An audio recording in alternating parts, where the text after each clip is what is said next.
can't believe this. We're really right on that corner of the river there, the industrial canal here.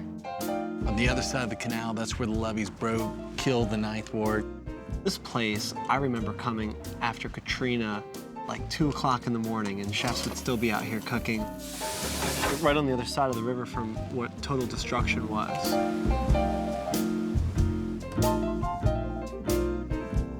There were a lot of struggles, and so all the chefs that did come back and start working to get open were working harder than they'd ever worked before. I think we've learned a lot with Katrina. We've learned a lot more how to live together, how to appreciate one another. Food is really that common thread that kind of brings all these different cultures together. I'm Susan Spicer. I'm the chef and owner of Bayona. It's a beautiful Creole cottage, about 200 years old. I'm a culinary consultant for TREME, and I think my main job was to share my stories of what happened and also to teach Kim and Antare how to cook a little bit. They were very tentative, at first, and wanted to stand around and watch a little bit, I think, just to get oriented. So they started just, doing some slicing and dicing, some simple knife skills, because of course that's like the most fundamental thing that you kind of have to know. That's what you do most of the time in the kitchen, is doing the prep work. She watched what I did, which was expediting, which means taking the tickets from the waiters, calling out to the different stations, and coordinating the plates as they come up. One cod. One cod. One salmon. One salmon. And I have to say, I think, Kim just really did such a great job as the chef. Take a picture of that shit, my friend. It's a great mix to me of the cockiness of a chef and yet the pride in what she's done. After Katrina, staff was very limited. There were a lot of chefs that were back on the line and cooking, and a lot of people said that was some of the best time to be eating in New Orleans because so many of the chefs were actually working the stoves again. Yep, no staff, no silverware, just me and my propane. Wow. I'm gonna be at Bacchanal this weekend.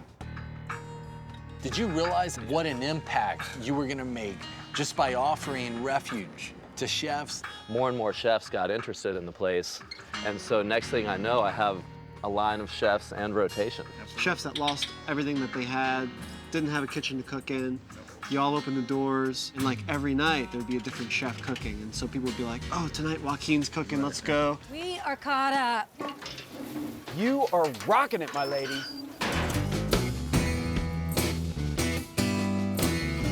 Wow, look at that. Look at this. This Good Lord. is what eating in TREME is all about. Well, I fell in love with y'all after the storm, when this place was still studs and dirt, and we were outside cooking for you guys when you were rebuilding this place. I thought that we were a pinnacle and a key point in the neighborhood. And if people saw the businesses come back, then they would think that, if the business says it's worthwhile coming back to this neighborhood, then the other people that live in the neighborhood will want to rebuild. And they demanded for this community to come back.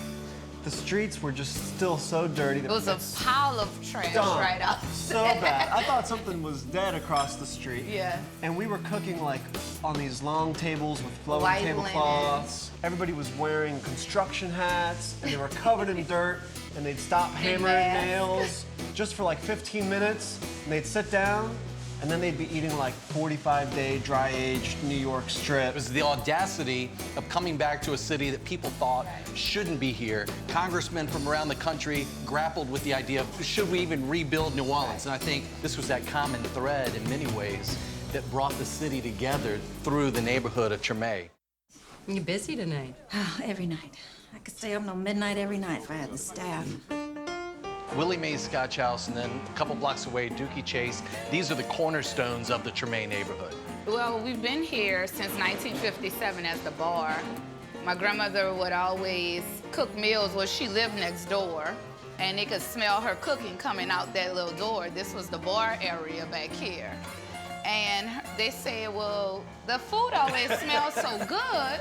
And before Katrina, we sold more breaded pork chops than we did fried chicken. But this chicken is known, like, all over the country. because of this really delicate crust. We have the chicken fried pork chop here. This is the fried pork chop. This is the country fried. This is the breaded.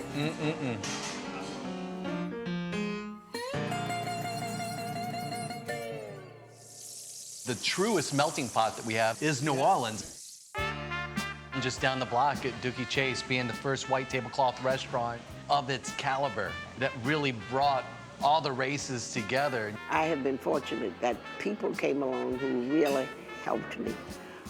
When I worked the quarters, I loved the business. I loved it. I thought it was the best thing I ever did in my life. Well, you know, I got criticized for that by my family. And when I came in here from the French quarters trying to serve these black people lobster thermidor, they thought I'd lost my mind. So I had to back up and say, let me start doing what my people know. People would go out to drink, and that's what they did, how they come to eat out. They would buy the food to accompany the drinks, don't you see? They would buy a oyster po' boy or shrimp po' boy or something So like a lot that. of po' boys. So, Miss Leah, we got fried oyster po' boy. Dressed. Dress. You gotta with have your everything. dress po' boy. You can't get these in New York City. They have sandwiches. Heroes, subs. Po' boys aren't sandwiches. They're a way of life. And now a lot of the civil rights movement leaders would eat here and have their meetings in this restaurant. The Freedom Riders, they would have their meetings in here. We would start with gumbo and fried chicken, gumbo, and then they would plan their meetings and they would go out. Pot of gumbo is like the Jesse tree of New Orleans cooking. You can see like what cultures came here about what they put in the pot. We use shrimp, we use crab, we use sausage, we have stew meat, we have chicken in there. And it was just to make a hearty, hearty dish. Yes, Oh, I'm my God. starving. Wow. It's chicken Creole. I cried when I first saw you Oh, living in that trailer. in that little bitty trailer right across the street. Yeah. And I really never cried one time until one day I went in Rouse's Grocery.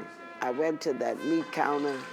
I saw all these good chuck roasts and rump roasts and all the things that I know how to cook with. Nobody to cook it for, nowhere to cook it. But that just broke me up. Remember the first day, like the doors opened here to start cleaning up? And you had executives from companies from all across. Over. They were cleaning up everything. That's the great thing about New Orleans. At some time or other, everybody becomes one. The food prevails through the religion. Food prevails.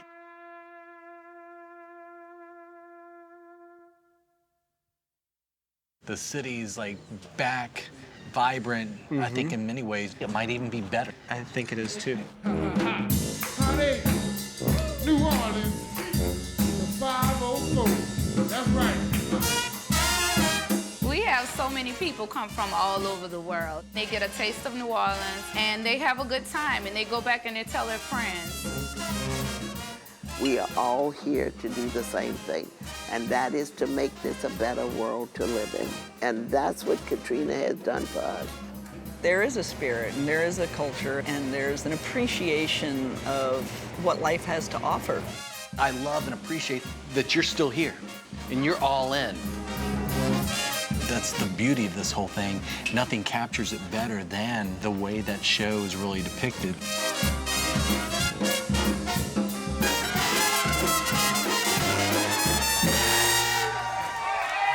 Howdy, baby.